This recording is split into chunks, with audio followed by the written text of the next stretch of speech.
మహాకుంభమేళాకి వెళ్ళలేకపోతున్నారా? అయితే ఇంట్లోనే ఉండి ఈ పనులు చేస్తే గంగమ్మ తల్లి అనుగ్రహం పొందవచ్చు. మహాకుంభమేళా 2025 ప్రయాగ్రాజ్లోని త్రివేణి సంగమంలో మహాకుంభమేళాలో పాల్గొనేందుకు రోజురోజుకు పర్యాటకుల సంఖ్య పెరిగిపోతుంది. ఇప్పటి వరకు కేవలం 4 రోజుల్లోనే 6 కోట్ల మంది గంగానది స్నానం ఆచరించారు. హిందూ మత విశ్వాసం ప్రకారం మహాకుంభమేళాలో స్నానం చేయడం ద్వారా తాము చేసిన సకల పాపాలన్నీ తొలగిపోతాయని చాలామంది నమ్ముతారు. హిందూ మత విశ్వాసాల ప్రకారం సాగర మదనం వచ్చిన అమృతం కుండను రక్షించడానికి దేవతలు రాక్షసులు పోరాడుతున్నప్పుడు 4 ప్రదేశాల్లో అంటే ప్రయాగ్రాజ్, ఉజ్జయిని, నాసిక్, హరిద్వార్లో అమృతం పడింది. ఆ తర్వాతే అక్కడ మహాకుంభమేళా ప్రారంభమైంది. అయితే ఈసారి ప్రయాగ్రాజ్లో 144 ఏళ్ల తర్వాత మహాకుంభమేళా ఘనంగా ప్రారంభమైంది. ఈ సందర్భంగా గంగానదిలో స్నానం ఆచరించటానికి దేశ విదేశాల నుంచి కోట్లాది మంది భక్తులు తరలి వస్తున్నారు. అయితే కొంతమంది భక్తులు అనివార్య కారణాల వల్ల మహాకుంభమేళాకు హాజరు కాలేకపోతున్నారు. ఇలాంటి సమయాల్లో ఇంట్లోనే ఉంటూ కొన్ని నియమ నిబంధనలు పాటించడం వల్ల మహాకుంభమేళాలో పొందే ప్రయోజనాలన్నీ పొందవచ్చు.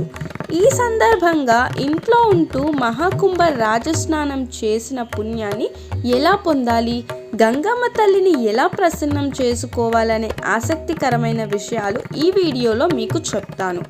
మహాకుంభమేళాలో షాహీ స్నానం సూర్యోదయానికి ముందుగా చేయాల్సి ఉంటుంది.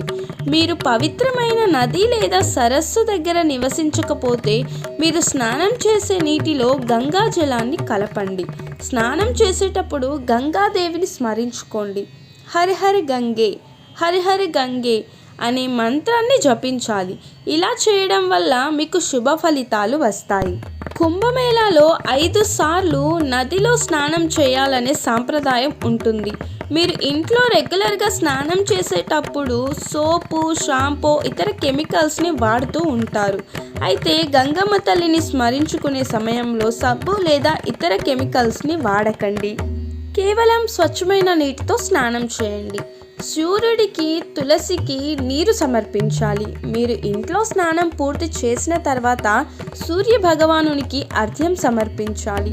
దానికోసం ఒక రాగి పాత్రను నీటితో నింపి సూర్యుని వైపు సమర్పించాలి. దీని తర్వాత మీ ఇంటి ప్రాంగణంలో ఉన్న తులసి మొక్కకు కూడా నీటిని సమర్పించండి. మహాకుంభంలో దానం చేయడం చాలా పవిత్రమైనదిగా పరిగణించబడుతుంది. స్నానం చేసిన తర్వాత పేదవారికి ఆహారం, బట్టలు లేదా డబ్బును దానం చేయవచ్చు. ఇలా చేయడం వల్ల జీవితంలో పాజిటివ్ ఎనర్జీ వస్తుంది. అదేవిధంగా ఉపవాస దీక్షను ఆచరించాలి. కేవలం సాత్విక ఆహారమే తీసుకోవాలి. ఉల్లిపాయ, వెల్లుల్లి, తామసిక ఆహారాలకు దూరంగా ఉండాలి. ఇలా చేయటం వల్ల మన శరీరం, మనస్సు రెండూ శుద్ధి అవుతాయి.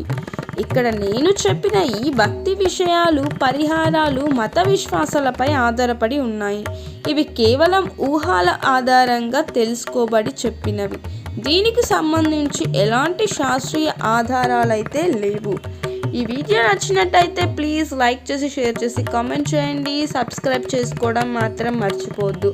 నేను కూడా మహాకుంభమేళాకి వెళ్ళలేకపోతున్నాను. అందువల్ల ఇంట్లోనే ఉండి ఏదైనా పరిహారం చేసుకోవచ్చా అని సెర్చ్ చేసి నాకు తెలిసిన విషయాలని మీతో కూడా షేర్ చేసుకుందాము అని చెప్పేసి నేనైతే ఈ వీడియో చేశానన్నమాట. ఈ వీడియో కనుక నచ్చినట్టయితే ప్లీజ్ లైక్ చేసి, షేర్ చేసి, కామెంట్ చేయండి.